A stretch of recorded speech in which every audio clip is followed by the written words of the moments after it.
ہے، یہ نہیں کرنا چاہیے، بلکہ شب برات کی جو رات آتی ہے وہ اللہ کو منانے کے لیے آتی ہے، اللہ کو یاد کرنے کے لیے آتی ہے، بندہ اپنے گناہوں سے تلافی کرے اس کے لیے آتی ہے۔ شب برات کی جو رات آتی ہے اس رات میں اللہ کی رحمت بندوں کو گھیر لیا کرتی ہے، اللہ کی رحمت جوش میں آتی ہے، اللہ کی رحمت بندوں کو تلاش کرتی ہے۔ ہے کوئی ماں باپ کا نافرمان کہ آج گناہوں سے توبہ کرے؟ ہے کوئی ایسی عورت، ہے کوئی ایسی لڑکی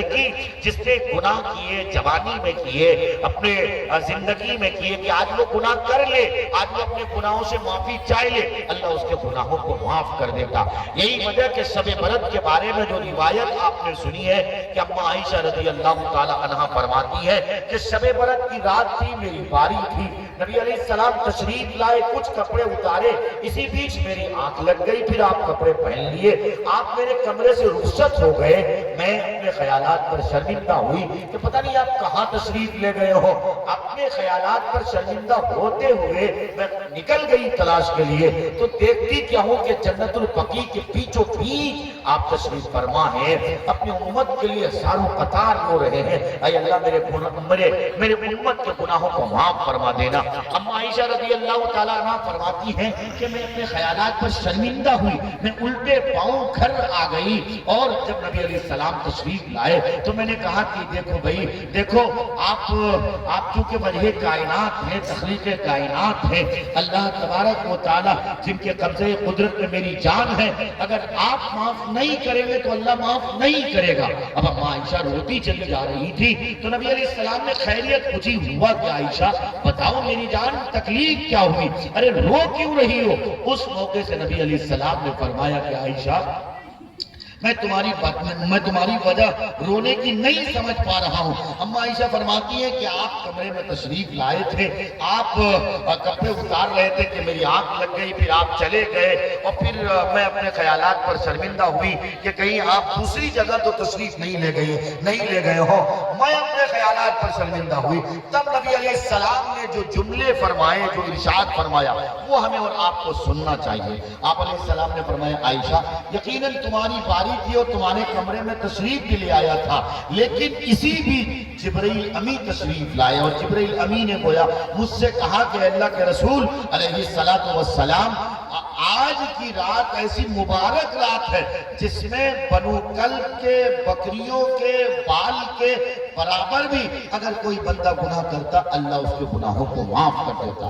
آج کی رات کے بارے میں حضرت جبرائیل امی نے مجھ سے کہا کہ یہ وہ مبارک رات ہے جس میں بندہ اللہ سے جو مانگتا ہے اللہ اسے سب دے دیتا ہے۔ یہی وہ رات ہے جس میں کس کو کتنا اناج ملے گا اس کو اس کی روزی روٹی طے کری جاتی ہے، سال بھر کے بجٹ کے فیصلے ہوا کرتے ہیں، گویا اللہ کی طرف سے یہ بہت بڑی رات ہے۔ تو یہ خوشی کی بات ہے کہ شعبان کے 15ویں شب یعنی شب برات کی رات کو بہت سے لوگوں نے عبادت میں گزاری ہے۔ اب نبی علیہ السلام کا جو فرمان ہے جس میں نبی علیہ السلام نے فرمایا کہ شعبان شہری و رمضان شہر اللہ، شعبان میرا مہینہ اور رمضان اللہ کا مہینہ۔ اس کا مطلب کیا ہے؟ اس کا مطلب صاف ہے کہ شعبان کا جب چاند نظر آتا تھا تو نبی علیہ السلام کے چہرے کے رنگ سرخ ہو جایا کرتے، گویا آپ عبادت میں توجہ بڑھا دیا کرتے تھے، آپ کے معمولات زندگی بدل جایا کرتے تھے، اور جب رمضان کا چاند نظر آتا تھا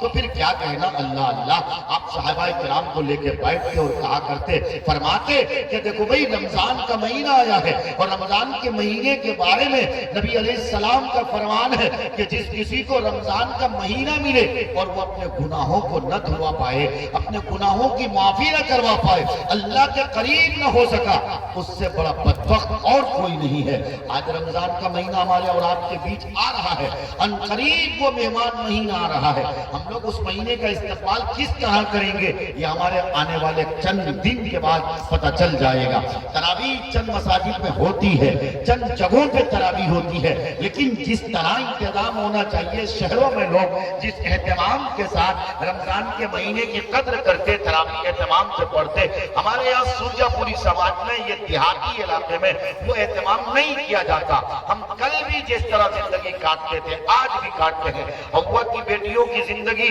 جس طرح کل مصروف تھی ویسے آج مصروف ہے۔ جس طرح سے ہم ڈرامے اور فلم اور سرجا پوری کامیڈی کل دیکھتے تھے ویسے آج دیکھتے ہیں۔ جبکہ رمضان کے مہینے کے بارے میں آمینہ کے لال کا صاف صاف فرمان ہے کہ جس کسی کو رمضان کا مہینہ مل گیا اور اس نے اگر رمضان کے مہینے کو قدر کی نگاہ سے دیکھ کر، عظمت کی نگاہ سے دیکھ کر اس مہینے میں عبادت و ریاضت کر لی، اللہ کے حضور اپنے سر کو ٹکا لیا، اپنی آنکھوں کی حفاظت کر لی، اپنی پیشانی کو اللہ کے سامنے رگڑ لیا، اللہ سے اپنے مناجات کری، فریاد رکھی، سسکیاں لی، رویا، پیکا، اللہ سے کہا کہ اے اللہ تیرے سوا کوئی نہیں ہے جو میرے حالات کو بہتر بنا سکتا ہے۔ اے اللہ تیرے سوا کوئی نہیں ہے، میرے پاس 5 بیٹیاں ہیں، اے اللہ شادیوں کے لائق کئی بچیاں ہو چکی ہیں، اے اللہ تو چاہے گا تو میری بچیوں کے بیڑے پار لگا دے گا، اچھے رشتے بھیجانا تیرا کام ہے۔ تیرے سوا کوئی نہیں ہے جو ہمارے مساجد کی حفاظت کرتا ہے،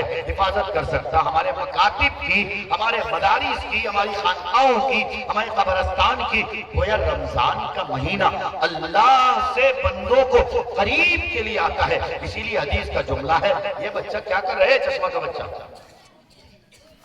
بتائیے، مستقل یہ بچہ بدماشی کر رہے ہے لڑکا؟ اے بچہ، یہ بچہ ادھر دکھائیے اس کو، اے بیٹا ادھر منہ کر کے دیکھو، اے اٹھنے تو مسے کا نہیں، درود شریف پڑھیے، اللہم صلی اللہ علیہ وسلم۔ انا اجزا بھی یا وہ انا اجزی بھی، بلکہ روزے کے بارے میں فرمایا الصوم لی وانا اجزا بھی وانا اجزی بھی، روزہ میرے لیے، میں روزے داروں کے لیے۔ اس لیے ایک جگہ اور فرمایا روزے دار کے منہ سے جو باس آتی ہے، جو بدبو آتی ہے، اللہ کو وہ ادا، اللہ کو وہ بدبو اور وہ بو اتنی پسند آتی ہے کہ مشک عنبر کی خوشبو بھی اتنی پسند نہیں آتی جتنے کہ روزے دار کے منہ کی باس پسند آتی ہے۔ بولو روزے دار کا کیا مقام ہوا کرتا ہے؟ اس لیے روزے قاعدے سے رکھنا ہے، روزہ آنکھ کا بھی رکھنا ہے۔